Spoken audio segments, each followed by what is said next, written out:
Connecte ta foi Kids, l'endroit où tu connectes ta foi à Jésus. Tu te souviens de Joseph, le garçon au rêve mystérieux, celui que Dieu a choisi pour un plan incroyable, tout droit venu du ciel? Il avait raconté ses songes, la tête remplie d'étoiles et le cœur tout léger. Il ne savait pas encore que ses paroles allaient déclencher une tempête dans le cœur de ses frères.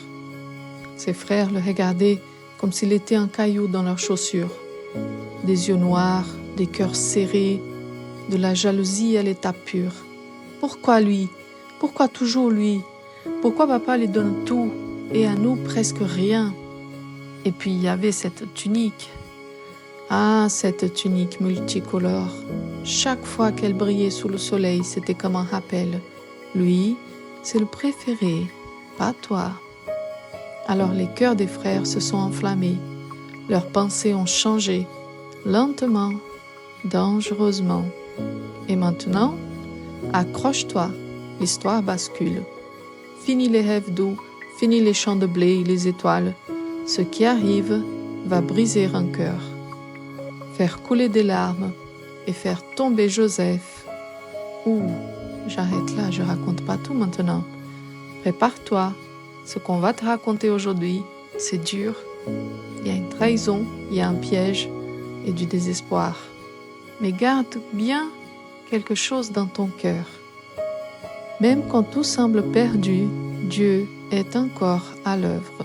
On y va? Un beau matin, Jacob appelle Joseph.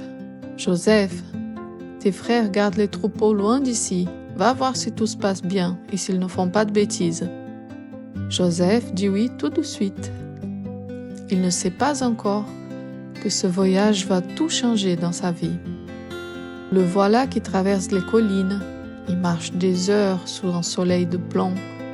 Il a les pieds lourds, la bouche sèche, mais le cœur joyeux. Enfin, il rencontre quelqu'un. Un homme sur le chemin lui indique la direction des troupeaux. Il continue son chemin jusqu'à percevoir ses frères au loin. Il lève la main pour les saluer. Mais eux, dès qu'ils voient sa tunique multicolore, leur cœur se serre. Encore lui. Et là, ils murmurent entre eux. Oh non, regarde qui vient là. Eh oui, le roi des rêves. Et si on le faisait disparaître pour de bon? Et ses rêves alors, ils tomberaient à l'eau. Ils se regardent. Pas un sourire, juste de la haine et de la jalousie. La jalousie, quand elle grandit, elle devient méchante. « Tuons-le », dit l'un d'entre eux. « On dira qu'un animal l'a dévoré. » Mais Ruben, l'aîné, n'est pas d'accord. Non, pas de question de le tuer. C'est quand même notre frère. Ce qu'on va faire, on va le jeter dans ce puits et lui, il comprendra la leçon. Ruben, en secret, veut revenir plus tard pour le sauver. Alors les frères attendent figés, comme des statues, les regards fixes à l'horizon. Sans se douter de rien, Joseph arrive avec un sourire, la tunique au vent et la confiance plein les yeux. Mais ses frères se jettent sur lui. Ils lui arrachent sa tunique, cette fameuse tunique, et ils le poussent violemment dans une citerne. Joseph tombe au fond. Il n'y a rien, pas d'eau, pas de lumière, juste des parois froides et l'écho de sa propre voix. « Mes frères, pourquoi? Pitié, sortez-moi de là, s'il vous plaît. » Mais personne ne répond. Ses frères s'assoient pour manger pendant que lui, il crie. Ils mâchent leur pain tranquillement. Mais Joseph, il crie. Il ne comprend rien, il a mal, il est trahi. Tu imagines? Ceux qui devaient t'aimer, te protéger, t'ont tout simplement trahi. Ça fait mal, hein? Et pourtant, là, dans le noir, Joseph n'est pas tout seul. Dieu est avec lui, même s'il ne ressent pas encore. Soudain, un bruit, des clochettes, des sabots, des voix lointaines. C'est une caravane qui s'approche. Ce sont des marchands ismaélites. Ils vont en Égypte. Leurs chameaux sont chargés d'épices, d'huile, des parfums et plein de marchandises.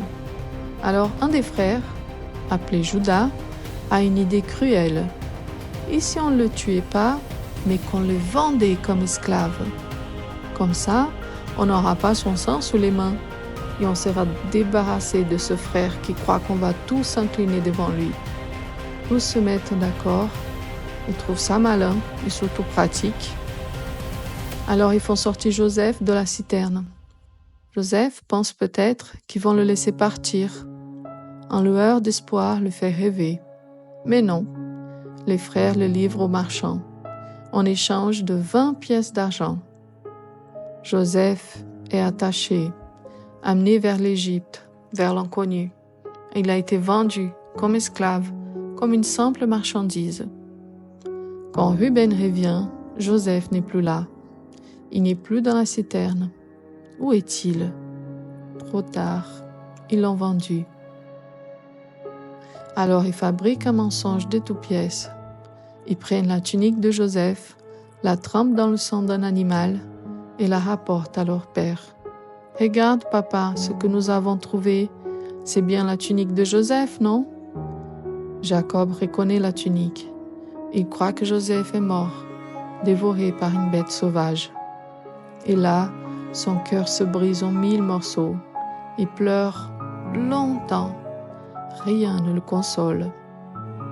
Et Joseph, lui, marche, les mains liées, les yeux pleins de larmes. Il ne comprend pas pourquoi ses frères l'ont fait ça. Pourquoi Dieu l'a laissé tomber?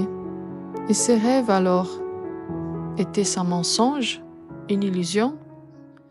Mais non! Dieu n'a pas oublié Joseph, même dans la trahison, même dans la peine, même dans l'injustice. Dieu prépare quelque chose. Dieu est avec Joseph. Et avec toi et moi, c'est pareil.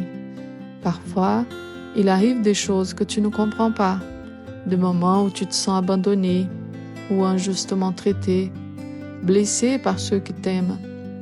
Mais tu sais quoi? Dieu est encore à l'œuvre.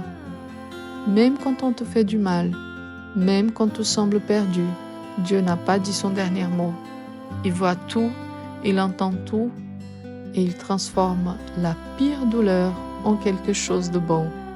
Joseph ne le sait pas encore, mais Dieu a un plan. Et cette trahison, elle fait partie du chemin. Toi aussi, il y a peut-être des moments où tu ne vois pas Dieu, tu ne comprends pas pourquoi ça va mal. Mais Dieu, lui, voit plus loin. Il transforme les blessures en bénédictions. Il transforme les trahisons en mission. Alors, comme Joseph, même dans la peine, garde ton cœur tourné vers Dieu. Fais-lui confiance. Il est en train d'écrire une grande histoire avec ta vie. Tu veux connaître la suite? Tu veux savoir comment Dieu va transformer la vie de Joseph?